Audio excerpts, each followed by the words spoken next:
Chapter 5. Kingdoms, Kings, and an Early Republic. Election Day.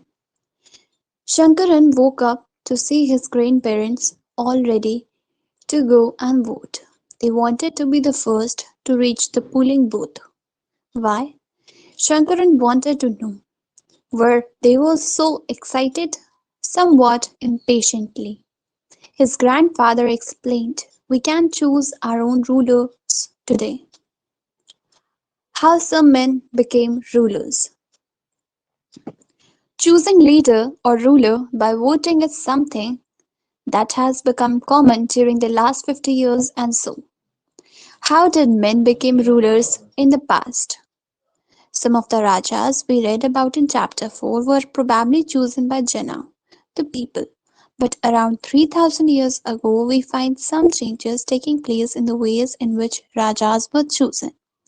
Some men now became recognized as rajas by performing very big sacrifices. The Ashwamedha or horse sacrifice was one of the such ritual. A horse was let loose to wander freely, and it was guarded by Raja's men. If horse wandered into the kingdoms of other Rajas and they stopped it, they had to fight.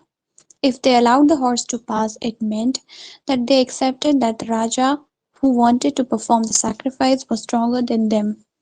These Rajas were then invited to sacrifice, which was performed by specially trained priests, who were rewarded with gifts.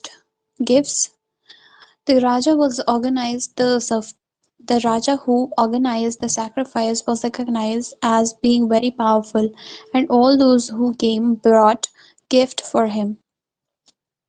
The Raja was a central figure in these rituals. He often had a special seat, a throne, or a tiger skin. His charioteers, who was his companion in the battlefield and witnessed his exploits, chanted tale of his glory. His relatives, especially his wives and sons, had to perform a variety of minor rituals. The other Rajas were simply spectators who had to sit and watch the performance of sacrifice. Priests performed the rituals, including the sprinkling of sacred water on king. The ordinary people, the Vish or Vaishya, also brought gifts.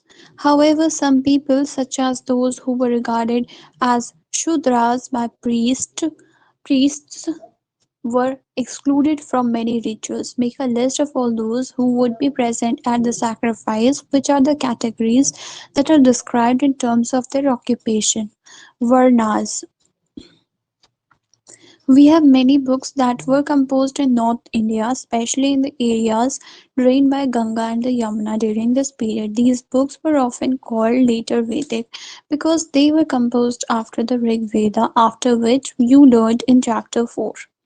These included the Samved, Yajurveda, and Atharvaveda as well as other books. These were composed by the priest and described how rituals were to be performed. They also contained rules about society. There were several different groups in the society at this time: priests and the warriors, farmers, herders, traders, craftspersons, laborers, fishing, flock, and forest people. Some priests and warriors were rich, as were as some farmers and traders. Others, including many herders, crafts persons, laborers, fishing flock, and hunters and gatherers, were poor. The priest divided people into four groups called varnas. According to them, each varna had different set of functions. The first varna was that of the Brahmin. Brahmin were expected to study and teach the Vedas, perform sacrifices, and receive gifts. In the second place were the rulers, also known as Kshatriyas. They were expected to fight battle and protect the people. Third was the Vish or the Vaishyas. They were expected to be the farmer, herder, and traders. Both Kshatriyas and Vaishyas could perform the sacrifices. Last were the Shudras, who had to serve the other three groups and could not perform any ritual. Often, women were also grouped with the Shudras. Both women and Shudras were not allowed to study the Vedas. The priest also said that these groups were decided on the basis of the birth. For example, if one's father and mother were Brahmin, one would automatically become a Brahmin, and so on. Later they classified some people as untouchable. These include some craft persons, hunters and gatherers, as well as the people who helped perform burials and cremations. The priest said that the contact of these people was polluting. Many people did not accept the system of varnas laid down by the Brahmins. Some kings thought they were superior to the priest. Others felt that a birth could be on the basis of for deciding which varna people belong to. Besides, some people felt that there should be no difference amongst people based on occupation. Others felt that everybody should be able to perform rituals, and other condemned the practice of untouchability. Also, there were many areas in the subcontinent, such as the Northeast, where the social and economic differences were not very sharp and where influence of the priest was limited. Janapadas. The Rajas who performed these big sacrifices were recognized as being Rajas of Janapadas rather than Janas. The word Janapada literally means the land where the Jana set its foot and settled down. Some important Janapadas are shown on map 4. Archaeologists have excavated the number of the settlements in these Janapadas such as Purana, Quila in Delhi, Hastinapur near Meerut, and Atarangji Khera near Etah. The last two are in Uttar Pradesh. They found that people lived in the huts and kept cattle as well as other animals. They also grew a variety of crops: rice, wheat, barley, pulses, sugarcane, sesame, and mustard. Is there a crop in this list that was not mentioned in chapter 3? They made earthen pots. Some of these were grey in color, others were red. One special type of pottery found at these sites is known as painted clayware. As is obvious from the name, these clay pots had painted designs, usually simple lines and geometric pattern. Mahajanpadas. About 2500 years ago, some Janpadas became more important than others and were known as Mahajanpadas. Some of these are shown on map 4. Most Janpadas had a capital city. Many of these were fortified.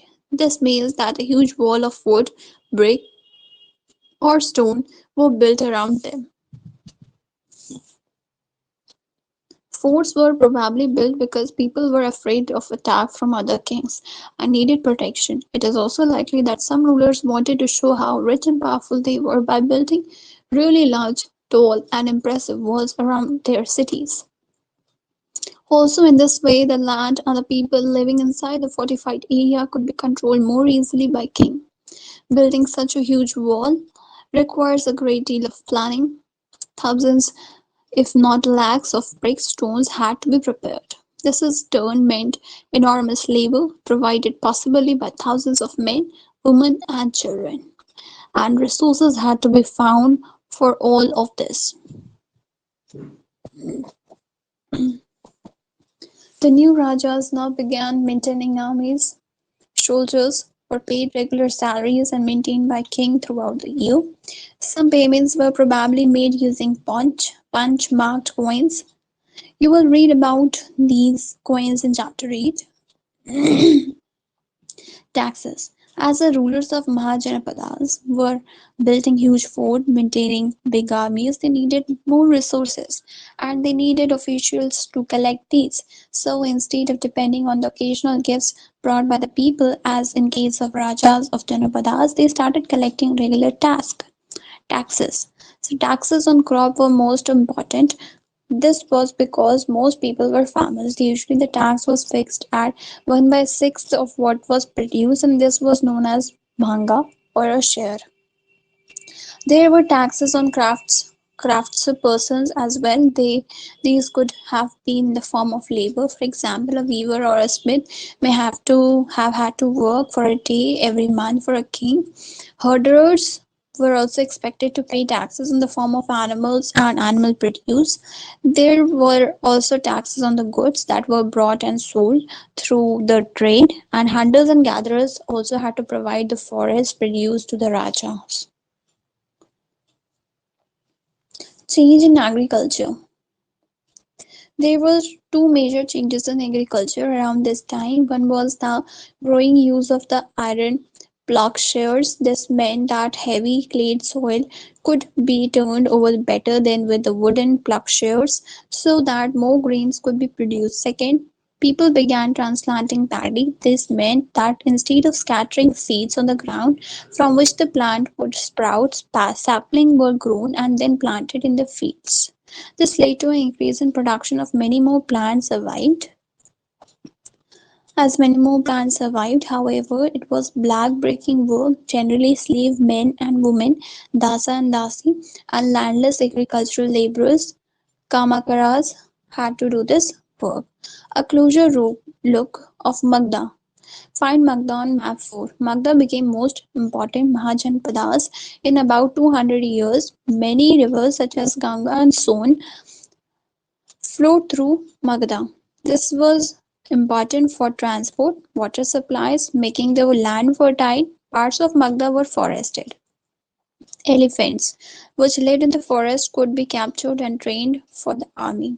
Forests also provide wood for building houses, carts, and chariots. Besides, there were iron ore mines in the region that could be tapped to make strong tools and weapons. Magda had two very powerful rulers, Bhimsara and Ajatasattu, who used all possible means to conquer other Janpadas. Mahapadmanandan was another important ruler. He extended his control up to the northwest part of the subcontinent. Rajagriha, present-day Rajgriha in Bihar, was the capital of Magda for several years.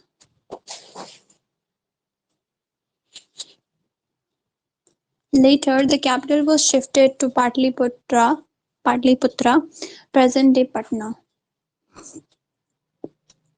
More than 2,300 years ago, a ruler named Alexander, who lived in Macedonia in Europe, wanted to become the world conqueror.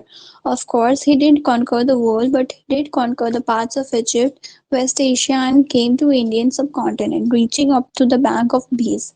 When he wanted to march further eastward, his soldiers refused. They were scared, as they had heard that the rulers of India had vast armies of foot soldiers, chariots, and elephants.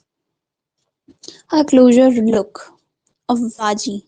While Magda became powerful kingdom, Vaji, with its capital at Vaishali, Bihar, was under a different form of government known as Ghana or Sagana. In Ghana or Sagna, there were not one but many rulers. Sometimes, even when thousands of men ruled together, each one was known as Rajas.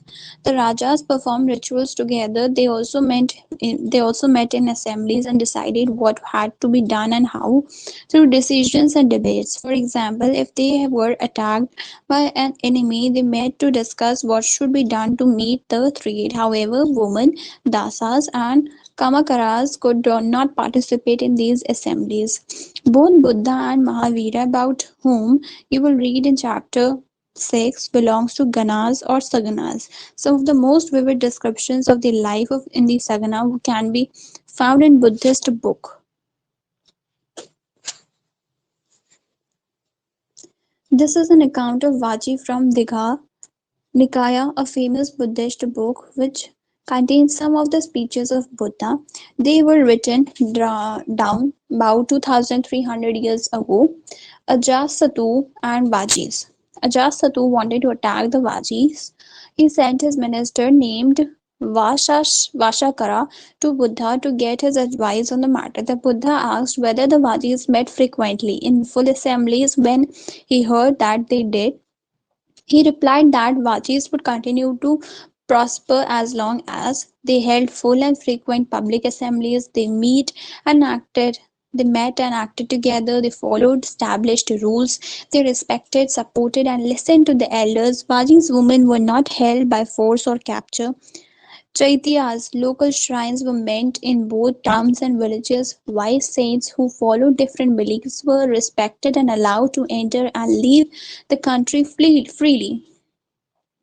Rajas of powerful kingdoms tried to conquer the Saganas. Nevertheless, they lasted for a very long time till about 1500 years ago, when the last of the Ganas or Saganas were conquered by Gupta ruler, about whom you will read in chapter 10. Elsewhere,